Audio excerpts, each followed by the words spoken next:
Calculation of the changes in the lung volumes, in the volume of air in the lungs, is called spirometry. The various pulmonary air volumes, lung capacities can be put up on a graph. Graphically represent कर सकते हैं आप इनको. ये TV, IRV, ये जो values हमने पढ़ी हैं.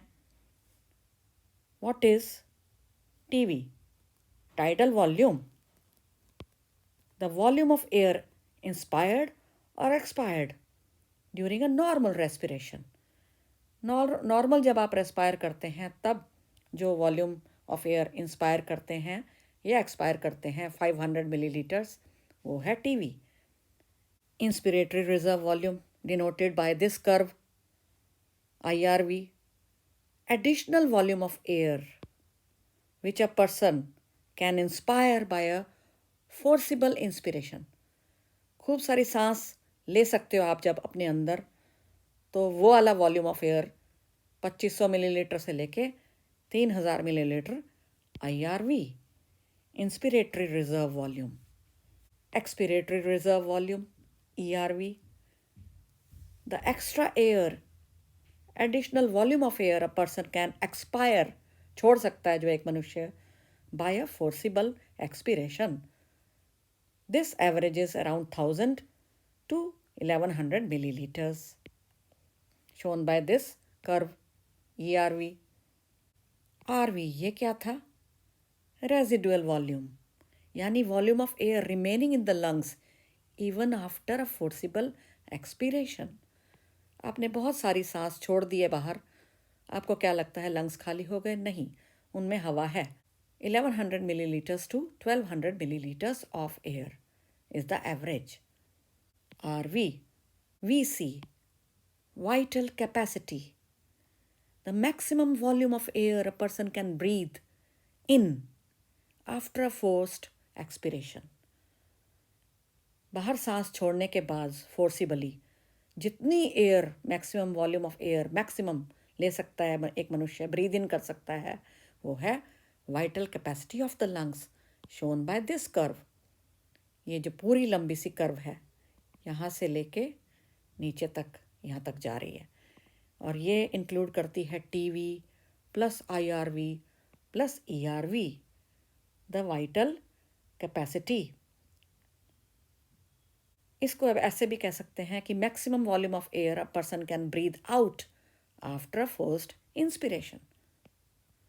टोटल लंग कैपेसिटी यानी vital capacity plus residual volume,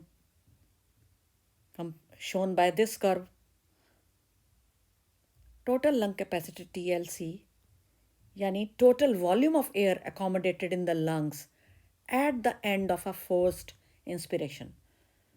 आपने बहुत सारी सांस अंदर खींची है, तो टोटल वॉल्यूम ऑफ एयर जितनी लंग्स में आ चुकी है, अकोमोडेट कर रहे हैं लंग्स, वो है total lung capacity TLC.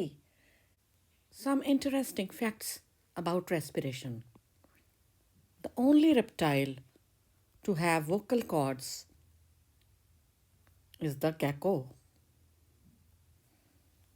Syrinx, the larynx of the birds. Birds के अंदर जो वॉइस बॉक्स होता है उसको सायरिंग्स कहा जाता है. Vital capacity of smokers is highly reduced.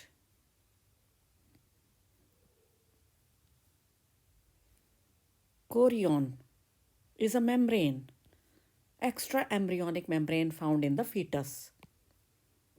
इसको फीटल लंग भी कहा जाता है क्योंकि यही वो मेम्ब्रेन है जो एक्सचेंज ऑफ गैसेस कराती है फीटस में. Growing embryo, unborn child. Expecting mothers, expecting women, इनका डायफ्राम बहुत ऊपर उठ जाता है due to the growing foetus, इसलिए ये इस पे डिपेंडेंट नहीं हो सकती for increasing the thoracic cavity volume. इनको डिपेंड करना पड़ता है, इसका मतलब इंटरकोस्टल मसल्स पे काफ़ी हद तक. Respiratory cycles in man. They vary with age and with metabolic rate. Infants, 1 साल से छोटे बच्चे में 60 टाइम्स पर मिनट ब्रीदिंग देखी गई है। 2 to 5 ईयर्स का चाइल्ड 24 बार सांस लेगा पर मिनट, 24 साइकिल्स ब्रीदिंग साइकिल्स पर मिनट। और बाकी जितने भी हैं 2 to 5 से ऊपर, वो सभी एडल्ट्स एंड अदर्स 12 टाइम्स पर मिनट रेस्पायर करेंगे, ब्रीथ करेंगे। एक ब्रीदिंग साइकिल कितना ड्यूरेशन का होता है? ओनली 5 सेकेंड्स का एक रेस्पिरेटरी साइकिल बना होता है, ब्रीदिंग साइकिल, जिसमें 2 seconds are given to the inhalation process and there are only 3 seconds for the exhalation process to occur. हमारा रेस्पिरेटरी रेट कब मिनिमम हो जाता है? जब हम सो रहे होते हैं, during sleep. Diaphragm is only found in the mammals exclusively, not in other animals. ये mammals की पहचान है। This muscular flap-like structure which separates the thoracic cavity from the abdominal cavity, ये diaphragm only mammals में मिलता है। Coughing, ये क्यों होती है? खांसना।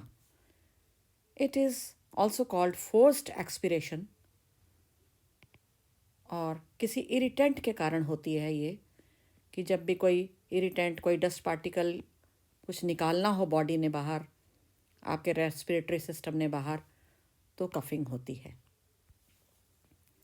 हिकअप्स, हिचकी आना, इसके लिए भ्रांति यही है, द मिथ, कि किसी ने हमें याद किया है इसलिए हिचकी आई है।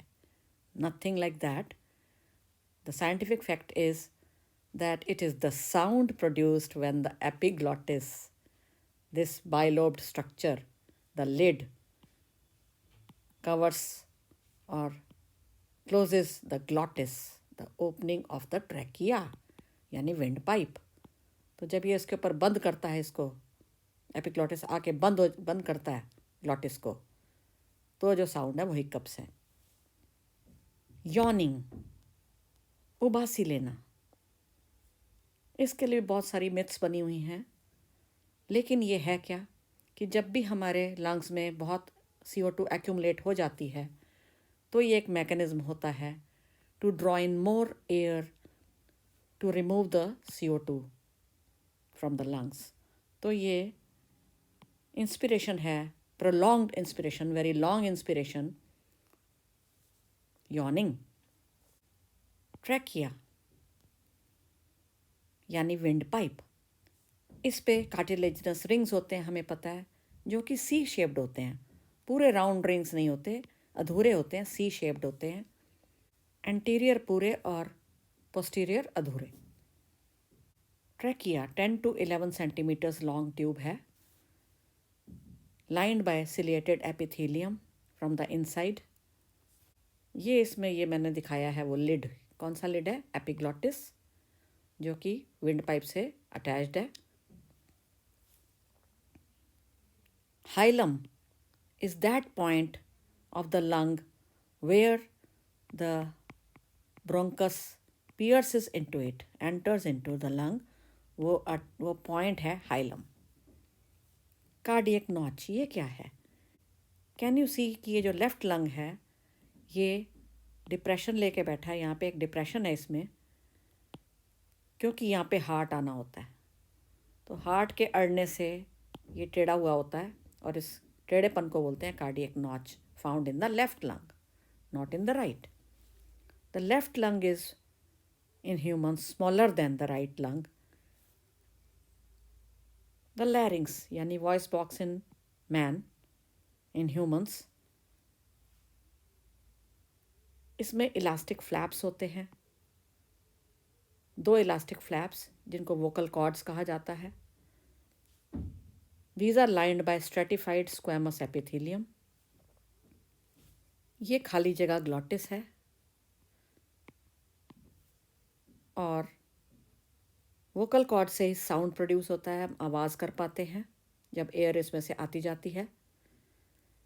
मेल्स का it is much more developed the vocal cords and they are lengthier than the females. तो मेल्स के वोकल कॉर्ड्स ज़्यादा लंबे होते हैं in humans as compare to the females जिनके शॉर्टर होते हैं वोकल कॉर्ड्स।